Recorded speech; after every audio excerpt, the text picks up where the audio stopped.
The dead Kennedy states his case in California. How often has religion started a war? I don't see any life jackets. Where are the life jackets? Laura, this is a steady boat. Ferries are very slow moving. You won't need one. You may remember in the fall of 1985, the New Music went to Washington to attend the Senate hearings led by Tipper Gore, head of the Parents Music Resource Center, also known as the Washington Wives. The Senate hearings dealt with media's three favorite subjects, sex, drugs, and rock and roll, and attracted people like Dee Snider, Frank Zappa, and John Denver in an attempt to protect their right to artistic freedom. I'm a parent. I've got 4 children. 2 of them are here.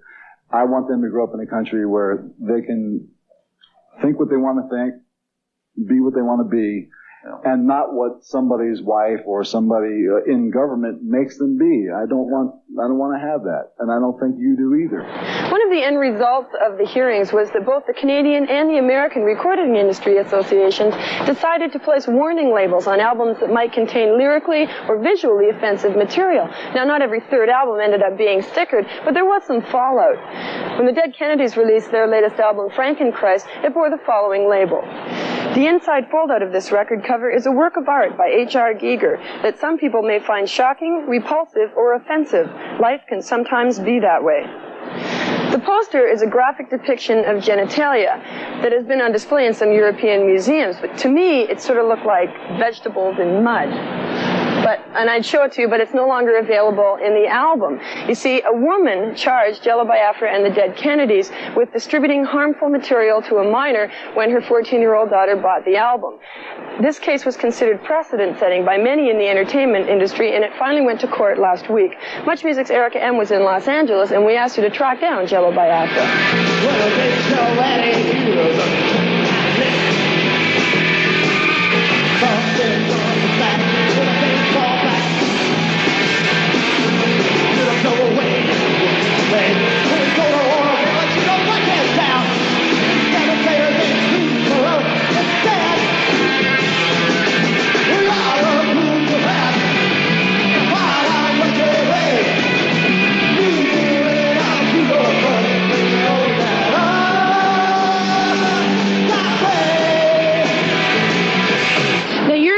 Because your album, Frankenchrist, has a deemed pornographic poster in it. Within the context of the record, it's very clear that it's not just supposed to tee-hee, there's some body parts or anything like that.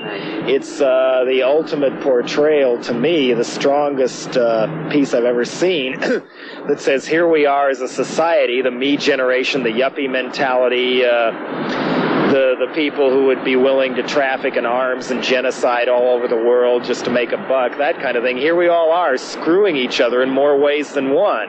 The image had to be horrific in order to portray it as being the ugly thing that it is, so that maybe people would want to do something about it, get themselves out of that food chain. We don't have to be part of that food chain in order to survive and have some kind of fulfillment of the soul. But just like junk, man, the price of being addicted to the Lord goes up. If you want to shoot up with God, you gotta buy more and more of it to shoot up, or it just ain't gonna be the same. Heroin has killed people. How often has heroin started a war? How often has religion started a war? What they're trying to do also, the prosecution here, is set the kind of legal precedent where it isn't just the over-the-counter seller who can be prosecuted for obscenity or what they call harmful matter here, that you can go after anybody. The guy who sat in the office and had nothing to do with the recording of the record, they're trying to put him on trial. They tried to bust the owner of the record pressing plant that stamped out the vinyl. He was dismissed for lack of evidence, as were 3 other defendants, but we're still here. And so what they hope to accomplish is to set the kind of ugly chain of precedents where even if you walk out and get coffee for the director of a movie that someone else puts an X rating on later on, you could be prosecuted for the whole movie. Guilty by association? Yes, in other words, guilt by association to the point where people won't want to associate to create good art. They'll be scared, and for good reason. And anytime anybody is afraid to say or create what they believe, that in itself is censorship. Now, what about yourself? You're the dad. You're supposed to be from the generation that is looking down on what he's doing, that is the more conservative. How do you feel about all this? In actuality, I believe in a free society, and I raised my kids, I hope, to believe in a free society. I thought the arguments of the defense attorneys were very eloquent, and then I thought they really should be made by Spencer Tracy in a 1930s black and white movie, because I thought the generation just before mine got through these issues and resolved them, and we had agreed we were going to have a true free society with a diversity of expression for artists, painters, writers, poets, etc.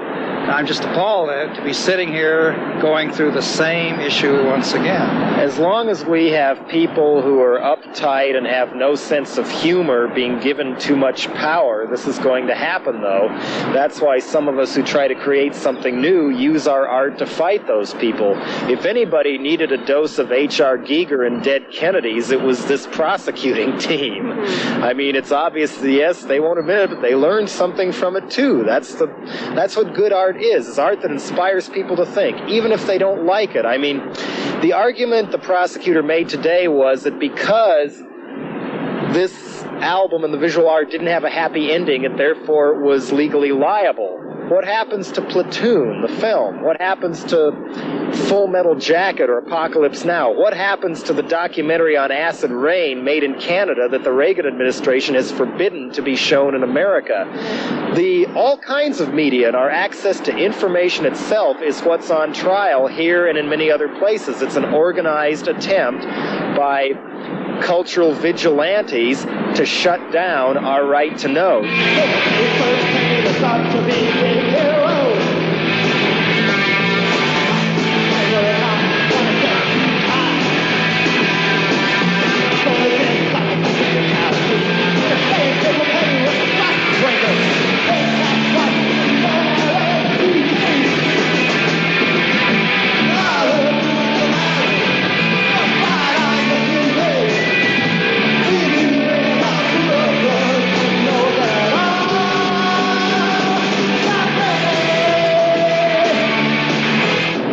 It's more difficult now, or almost impossible, to get Dead Kennedy records in stores. Well, keep in mind they did not prosecute the actual record store that sold the record to the kid. They made a deal with the store. You won't get prosecuted if you withdraw Dead Kennedys from their shelves. They withdrew every album Dead Kennedys had ever made. And this was the Warehouse chain, which is the largest record store chain in California. Other chain stores followed suit, and we were having a harder time making a living. There's no more band. We don't perform, so record sales are my only way of paying the rent, except for the speaking engagements. And so this is a direct attack on our ability to make a living. After the trial is over, I know that the Dead Kennedys have broken up, so what are your plans? Well, there's been so much disruption and damage to my artistic momentum, shall we say, that it may take years to pick up the pieces. I see no music for at least another year or two because of all these problems.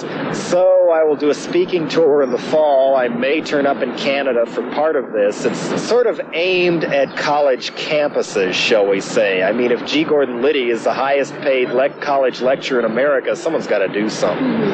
The eventual outcome of the case was a 7-5 jury vote for dismissal. Prosecutor Michael G. Reno pressed for a rehearing, but Judge Susan Isaacoff denied the motion and dismissed the charges. It should be noted that the teenager told 3 different reporters outside the courtroom after she had testified that she did not feel as though she was harmed by the poster. She thought it was, quote, gross but not harmful, unquote. And the mother said that when she had sent the complaint letter, she did not think there would be such a big to-do about it. The prosecutor admitted to the LA Weekly about a year ago that they did have other prospective rock prosecutions they were looking at and chose us out of the pile. It's not as though we were an isolated anomaly. It's as though they were fishing. Still ahead on the new music, Jelly Bean.